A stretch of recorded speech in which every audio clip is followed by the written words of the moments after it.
Membahas imperialisme itu sudah pembelajaran sudah biasa ya dalam sejarah. Di waktu Anda masih sekolah SD misalnya atau MTS, SMP, SMA itu juga sudah dibahas mengenai bagaimana imperialisme itu pernah dilakukan oleh negara-negara kuat di Eropa ya terutama. Misalnya dulu yang menguasai Malaka, Selat Malaka itu Portugis gitu ya. itu kan bagian daripada Eropa gitu. Kemudian ada negara-negara lain yang melakukan imperialisme besar-besaran, yaitu Belanda, juga Inggris, juga Spanyol ya. Jadi itu. Nah, imperialisme ini itu kemudian diawali oleh pelebaran kekuasaan yang sebelumnya itu untuk mencari keuntungan ya dan perdagangan. Pada abad-abad 17 pada abad 15 misalnya itu juga sudah mulai bagaimana negara-negara Eropa berusaha memperluas wilayahnya, kekuasaannya. Tetapi pada masa itu hanya ingin mencari bahan-bahan langka yang menjadi mahal di Eropa gitu. Jadi dulu perdagangan mereka melalui dengan Turki ya, di Konstantinopel. Jadi Konstantinopel merupakan jalur perdagangan yang mesti dilewati oleh para pencari bahan-bahan yang perlu atau yang langka di Eropa ataukah melakukan perdagangan. Tetapi ketika Mehmed II atau Al-Fatih menaklukkan Konstantinopel, maka otomatis jalur itu menjadi tertutup ya. Dan adapun yang bisa melewati itu juga membutuhkan biaya yang sangat besar atau pembayaran yang sangat banyak gitu. Sehingga negara-negara yang berusaha melakukan imperialisme itu mencari jalan lain itu ya. Mencari jalan yang berbeda. Maka itu sebabnya ditemukanlah kayak misalnya Selat Malaka gitu kan. Masuk ke Malaysia, kemudian Singapura dan macam-macamnya. Itu karena melakukan perjalanan yang cukup panjang di lautan, biasanya berbulan-bulan. Maka orang yang biasanya mau mencari seperti rempah-rempah ya. Akhirnya ditemukanlah rempah-rempah itu banyak di Asia gitu. Ya, rempah-rempah. Nah, rempah-rempah ini adalah barang langka di Eropa dan sangat diminati. Misalnya di Indonesia banyak sekali rempah-rempah yang sangat mahal di Eropa seperti cengkeh ya. Cengkeh misalnya selain sebagai penyedap makanan juga bisa menetralisir berbagai aroma aroma masakan yang begitu amis, misalnya kambing ya, siput dan macam-macamnya. Kalau dimasukkan cengkeh dalam masakan itu menjadi lebih nikmat gitu. Kemudian cengkeh misalnya juga untuk pengobatan ya. Jadi cengkeh itu sangat ampuh dalam pengobatan dan bisa membunuh kuman. Seperti misalnya orang yang sakit gigi saja misalnya itu biasanya paling ampuh juga menggunakan cengkeh ya. Cengkeh ditambah dengan minyak zaitun misalnya, dan itu bisa membunuh kuman dan macam-macamnya. Dan masih banyak penyakit-penyakit lain yang bisa diobati melalui dengan rempah-rempah. Maka karena menemukan itu misalnya adanya di Asia termasuk Indonesia, maka Portugis ya melakukan imperialisme besar-besaran waktu itu. Oke. Itu pada abad pertengahan. Nah, tetapi imperialisme itu sebenarnya sudah sejak lama, okay. Sudah sejak lama berlangsung. Itu sejak dari masa kuno gitu ya. Atau ada yang disebut sebagai imperialisme kuno. Ada yang mengatakan sudah ada 3 fase imperialisme yang pernah terjadi di dunia ini. Yang pertama itu imperialisme kuno, di mana keberlangsungannya itu sampai revolusi industri, ya, pada abad-abad berapa ya, abad-abad 17, 18, 19 itu, yaitu menekankan perluasan wilayah suatu negara melalui penaklukan negara lain. Jadi bagaimana satu negara yang masih dianggap kecil itu bisa menaklukkan negara-negara lain gitu ya. Maka ada namanya dulu Hindia Belanda gitu ya. Misalnya di Indonesia dan Hindia Belanda, ataukah Indonesia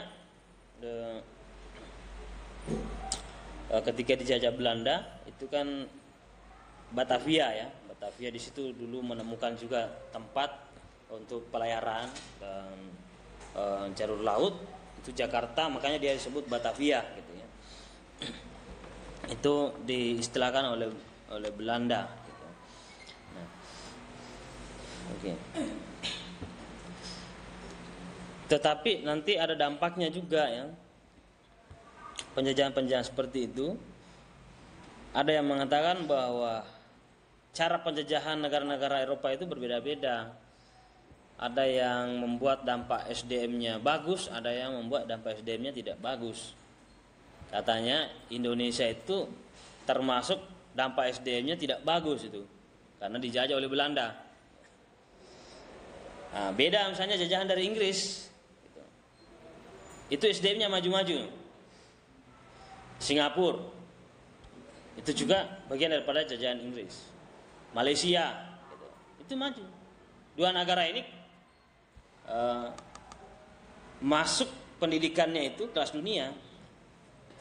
Singapura itu kecil, lebih kecil dari Jawa, tapi memiliki universitas kelas dunia, terbaik di dunia.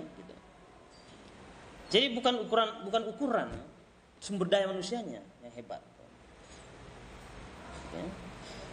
Jadi dia bersaing di dunia. Malaysia juga begitu. Dia punya universitas internasional. Indonesia nggak ada universitas internasional. Gitu. Kita sumber daya manusia yang sangat tertinggal gitu ya, di Asia itu. Berapa ada yang di antara sumber daya, ada yang mengatakan sumber daya manusia kita di Asia, kita urutan 32 dari 33 negara gitu ya. Kan? Ya. Jadi kita peringkat kedua dari bawah. Nah itu menjadi PR ya, PR besar bagi kita. Mengapa begitu ya? Itu juga tentu dampak dari penjajahan waktu itu, penanaman ideologi ya. Jadi dulu kan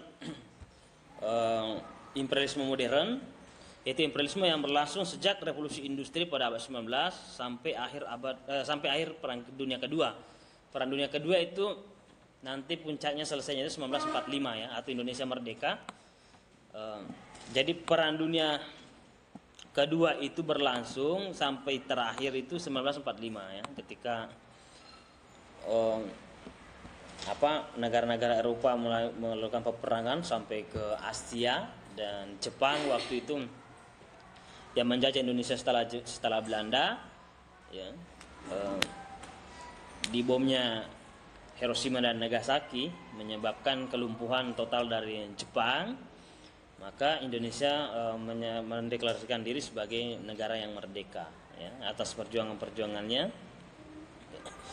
Tetapi kemerdekaan itu tidaklah ditopang oleh sumber daya manusia yang memadai gitu. Karena memang di masa penjajahan Belanda tidak semua masyarakat punya kewenangan untuk belajar. Hanya orang-orang tertentu saja, anak bupati, hanya anak gubernur, hanya anak bangsawan, hanya anak kiai yang bisa mengenyam pendidikan. Masyarakat biasa itu hanya dipekerja secara paksa ya, dan tidak boleh menempuh pendidikan itu ya. Maka itu kan satu dampak yang sangat buruk.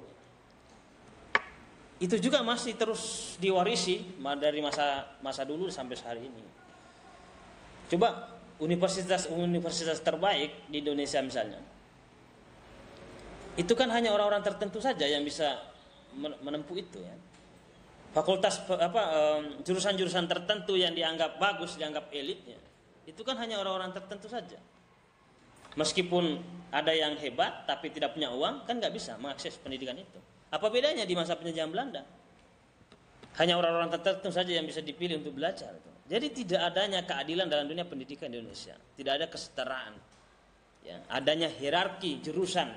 Fakultas ini yang terbaik, fakultas ini yang paling buruk misalnya, paling bagus. Itu ya, tidak ada kesetaraan. Coba Anda bandingkan fakultas kedokteran dan fakultas dakwah. Kira-kira jauhnya sampai mana itu? Ya. Yang satu mengandalkan duit, yang satu mengandalkan doa, kayak begitu. Iya. Mahasiswanya sampai penuh parkirannya mobil. Fakultas kedokteran. Fakultas dakwah kan parkirannya motor. Kan beda sekali. Itu sangat beda. Di UI Jogja itu waktu saya kuliah, fakultas kedokteran itu sudah seringkali diperingatkan mahasiswanya jangan bawa mobil semua. Karena ini kewalahan, lahannya nggak cukup gitu. Ya, 100 saja yang bawa mobil setiap hari itu sudah sesak sekali jalan, ya. Apa parkiran, apalagi sekian ratus ya, atau ribuan, ya. Atau sekian ratus ya fakultas-fakultas yang memiliki mahasiswa yang elit-elit. Gitu.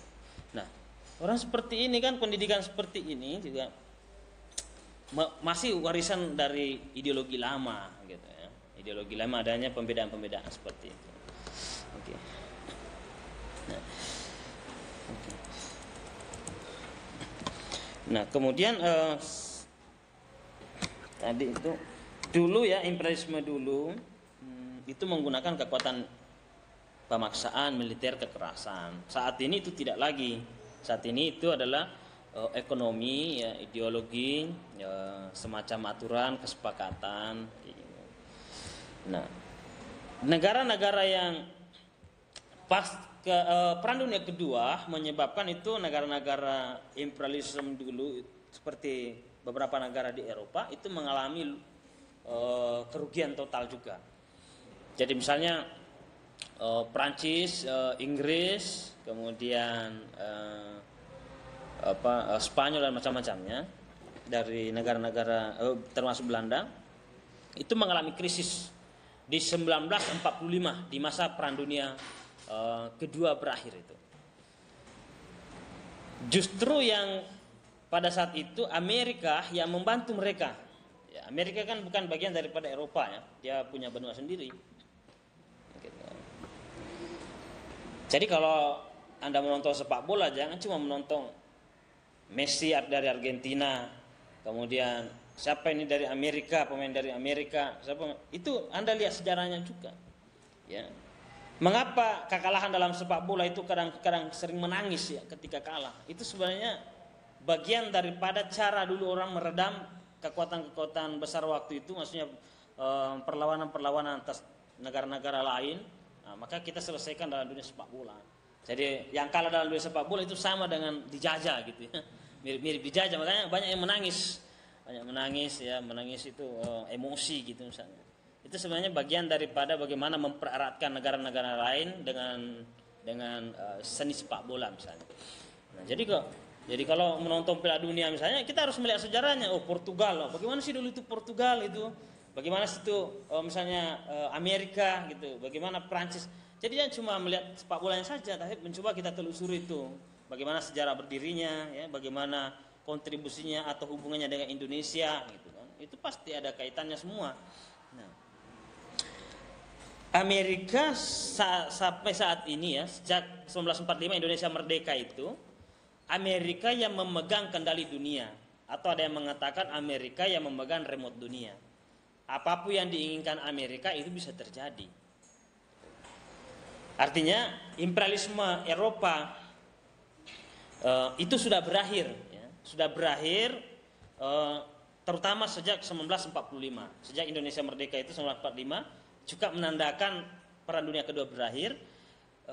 Negara-negara Eropa itu banyak berutang, tapi banyak dibantu oleh Amerika sampai sekian ribuan sekian miliar dolar ya, ribuan miliar dolar itu dibantu.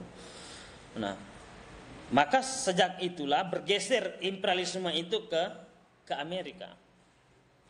Gitu ya. Maka banyak itu negara-negara yang berkembang saat ini itu masih diasuh oleh Amerika. Bahkan negara-negara Timur Tengah yang masih banyak berperang itu pasti banyak campur tangan Amerika, gitu kan. Oke. Jadi Amerika punya kendali. Karena kenapa? Dia punya kekuatan politik, punya kekuatan ekonomi, itu kan, punya kekuatan ideologi.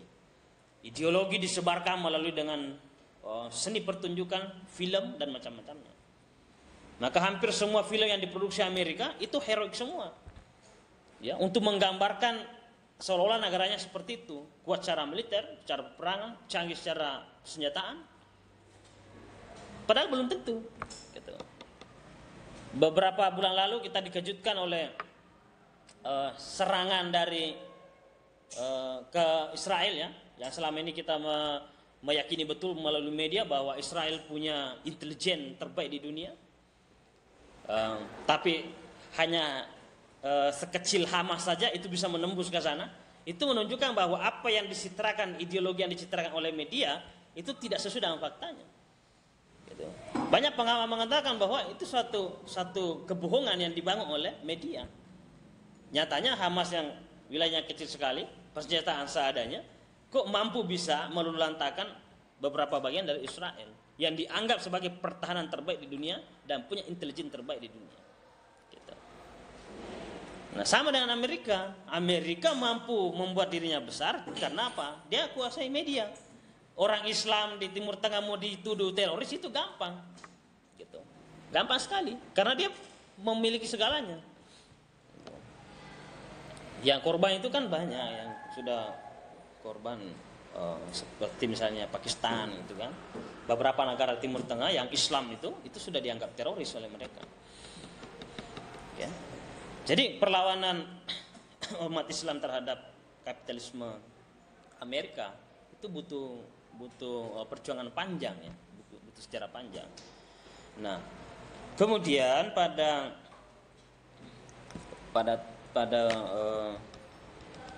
selanjutnya ada ramalan politik dari jurnalis ya, yang banyak sekali diyakini bahwa pandangan-pandangannya itu akan bisa terbukti, yaitu dia mengatakan bahwa tidak lama lagi Amerika juga akan jatuh gitu ya. Karena sudah mulai ada persaingan dari Asia, terutama China gitu ya. Dan itu mulai terlihat gitu ya. Mulai sangat terlihat sekali bagaimana China saat ini mengancam kedudukan Amerika di dunia gitu ya.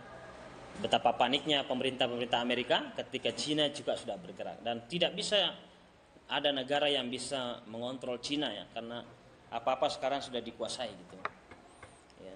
Termasuk Indonesia yang dulu banyak dikuasai oleh Amerika, terutama di masa Soeharto dengan krisis ekonomi 98 itu yang didesain oleh Amerika, kemudian harus meminjam uang dari IMF itu dengan utang yang sangat utang yang tinggi, kemudian bunga yang sangat tinggi sekali. Sekarang setiap penduduk Indonesia sudah menembus lebih 30 juta ya utangnya per orang gitu. Waktu saya kelas 5 SD, ketika upacara dikatakan masih 5 juta per orang, sekarang udah 30 juta lebih ya. Artinya bunganya pun kita nggak sanggup bayar.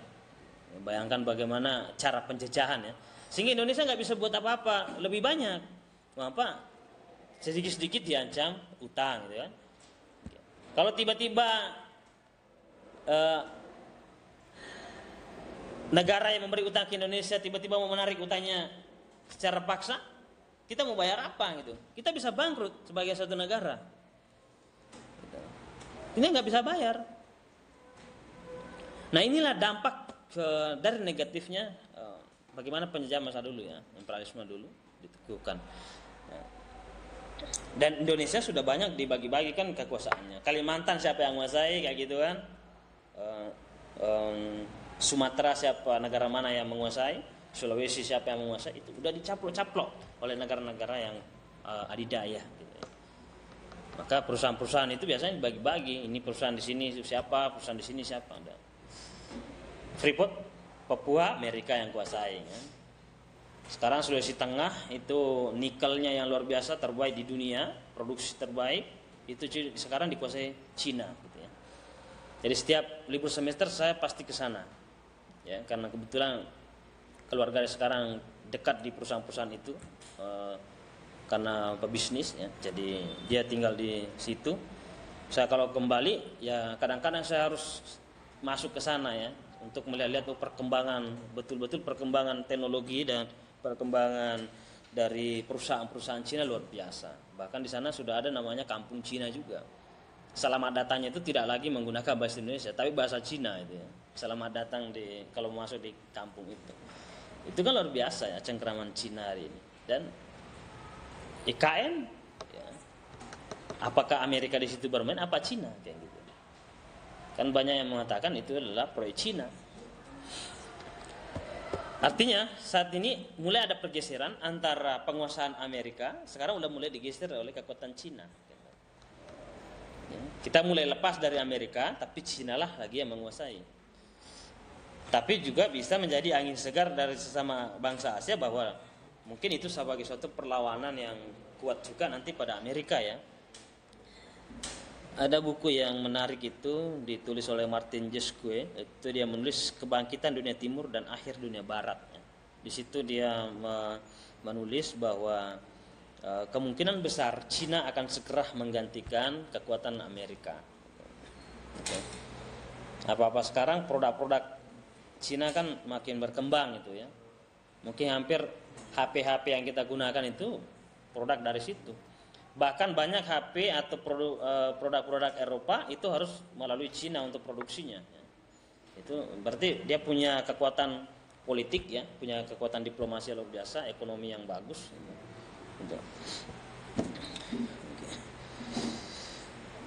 Oke, itu hanya membuka cakrawala kita bagaimana banyak memahami kondisi kenegaraan kita saat ini ya. Kita harus terus bangga menjadi orang Indonesia ya. Tentu setiap kejayaan itu pasti ada jatuhnya ya. Itu adalah satu fakta sejarah dan memang sudah hukum sejarah bahwa setiap kekuasaan pasti jatuh gitu ya. Dan kita akan melihat bagaimana sejarah dulu Eropa berkuasa, negara-negara Eropa berkuasa kemudian tergantikan oleh benua lain seperti Amerika misalnya. Dan saat ini terancam lagi Amerika dengan kekuatan Asia. Begitulah siklus sejarah.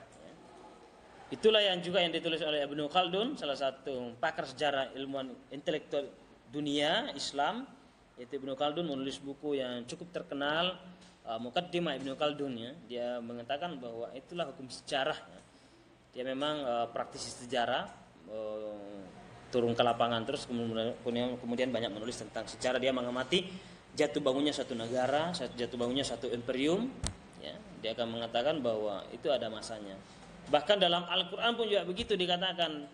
Allah mengatakan bahwa setiap bangsa itu, setiap kekuasaan itu ada ajalnya. Jadi bukan cuma manusia yang memiliki ajal, tapi juga kekuasaan. Itulah siklus sejarah yang biasa terjadi. Indonesia tidak menutup kemungkinan juga bisa menjadi negara yang punya kekuatan besar di masa depan, apalagi 2045 apa namanya 2045 itu bonus demografi ya. Oke, yang dimana generasi muda lah yang paling banyak mendominasi waktu itu, justru menjadi kekuatan besar. Tapi tentu harus dirancang dari sekarang. Kalau generasi sekarang tidak bagus, maka 2045 tidak mungkin Indonesia menjadi negara kekuatan besar. Itu. Ya kan sekarang sudah bergeser. Yang dulu sebelum saat ini, dulu kita dikuasai oleh orang tua. Maksudnya lebih banyak orang tua di Indonesia ini. Nah sekarang negara-negara maju seperti Jepang itu sekarang kebanyakan orang tuanya gitu. Jadi Jepang itu dulu itu sangat sangat diproyeksikan sekali, sangat diharapkan sekali punya kekuatan ekonomi dunia yang lebih hebat. Tapi kan mengalami pergeseran. Generasinya banyak yang tidak mau menikah, hanya hubungan gelap saja. Kalaupun menikah tidak mau punya anak, maka generasi terputus. Kecerdasan dan teknologi luar biasa dari Jepang itu sekarang mengalami redup, ya, disalip oleh Cina. Cina punya populasi penduduk luar biasa, Jepang semakin berkurang. Dan sekarang para pekerja-pekerja di perusahaan itu banyak sepuh-sepuh di Jepang, umur yang usia lanjut, artinya tidak produktif lagi. Bahkan banyak yang sudah tidak bisa lagi, masih tetap harus bekerja. Kenapa? Karena kebutuhan, ya. Negara membutuhkan itu. Maka banyak negara-negara di negara-negara maju saat ini itu memberikan penghargaan, memberikan jaminan banyak uang dan lainnya bagi keluarga yang mau bersiap melahirkan, gitu, yang punya generasi. Itu bagi mereka itu ancaman itu. Karena Indonesia kan termasuk udah mulai juga begitu, ya. Mulai dibatasi lah, ya. Dibatasi cukup 2 anak gitu, ya. Orang-orang generasi-generasi menengah ke atas di Indonesia atau orang tuanya lumayan berpendidikan itu dibatasi anaknya. Tapi yang tidak terbatas anaknya orang-orang di kampung yang punya sumber daya manusia kurang bagus, ya, tidak punya akses pendidikan yang bagus, ekonomi juga kurang bagus, tapi punya anak banyak gitu. Tapi mengapa orang-orang intelektual, mengapa orang-orang berpendidikan di Indonesia justru terbatas sekali itu? Ada cuma 1 anaknya, ada yang cuma mentok 2 gitu. Padahal ini SDM-nya bagus. Ini sebenarnya aset untuk masa depan. Nah, itu. Ini kan, itu kan semua rancangan bagaimana Indonesia supaya generasinya bisa terputus. Tapi 2045 itu sudah otomatis yang menguasai Indonesia adalah generasi muda. Maka kuncinya hari ini bagaimana Anda sebagai generasi muda memperbaiki kualitas SDM Anda dan generasi yang Anda lahirkan besok hari. Karena itulah yang akan mewarisi estafet kepemimpinan 2045 dan seterusnya, ya. Karena itu kan, tapi kalau saat ini generasi kita sudah habis dunia pada gadgetnya, habis waktunya untuk main game, maka masa suram 2045 akan kita terima, ya. itu konsekuensi yang harus dilihat oleh pada saat ini, ya. Oke. Itu konsekuensi, ya. Kalau tidak punya kekuatan dari sekarang, kita akan kewalahan 2045 itu. Apakah kita menjadi negara yang hebat ataukah kita menjadi negara yang jatuh gitu. Tergantung generasi saat ini gitu, ya. Yang 20 tahun lagi gitu, ya, atau 25 tahun lagi. Oke, itu tambah